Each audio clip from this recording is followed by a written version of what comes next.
Il y a des moments dans la vie où l'apparence semble presque déplacée. Et pourtant, c'est dans ces instants les plus douloureux qu'on cherche parfois à sauver les apparences. Aujourd'hui, j'ai envie de vous partager une histoire vécue, un souvenir marquant de mon métier de coiffeuse. Une histoire de deuil, d'images et de cheveux. Parce que même quand tout vacille, même quand l'âme est en lambeaux, il reste quelque chose. Un élan, un réflexe. Celui de vouloir se présenter au monde. Et c'est là que le cheveu, encore une fois, raconte ce qu'on ne dit pas.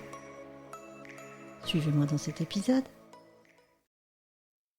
Le cheveu fil de l'âme, le podcast qui révèle le lien invisible entre ta chevelure et ton histoire intérieure. Ici, la coiffure sort du paraître pour toucher l'être.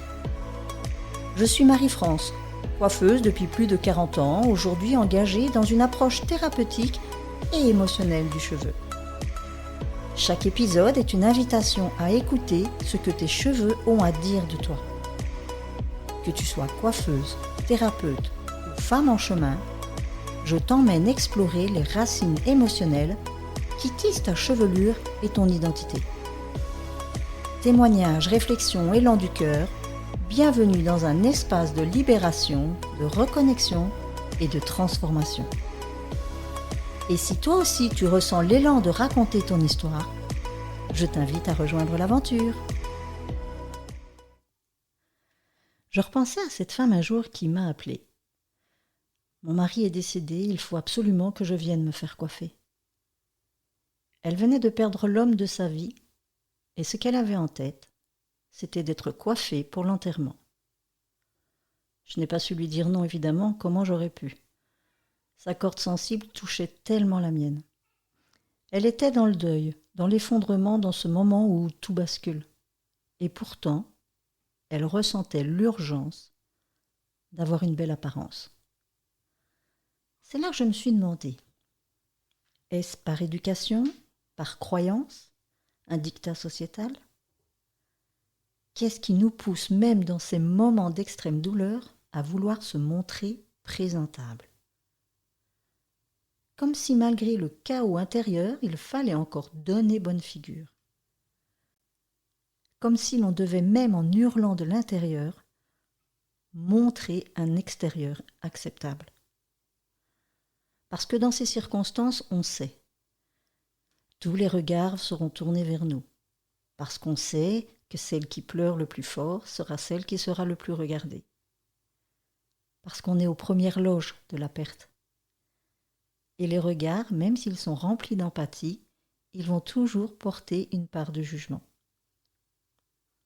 On regarde comment tu te tiens, si tu pleures trop ou pas assez, si tu es digne, si tu es effondré, et aussi si tu es bien coiffé. Certains diront « elle a bien fait, elle garde sa dignité et elle reste forte ». D'autres diront « non mais tu te rends compte, elle s'est encore fait coiffer, elle pense à son image ». Et tout ça, ce sont des jugements qu'on projette selon nos propres filtres, nos propres émotions. Moi-même, je me suis dit ce jour-là, c'est sans doute la dernière chose à laquelle je penserai. Et en même temps, est-ce que j'en suis si sûre ? Parce qu'on a tous cette petite voix en nous, celle qui dit « il faut que je me coiffe, que je m'habille, que je sois digne ».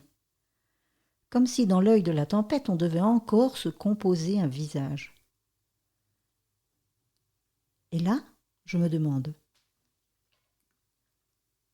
pourquoi ne pas venir décoiffer, dégingandé, le visage ravagé par les larmes et le mascara coulant ?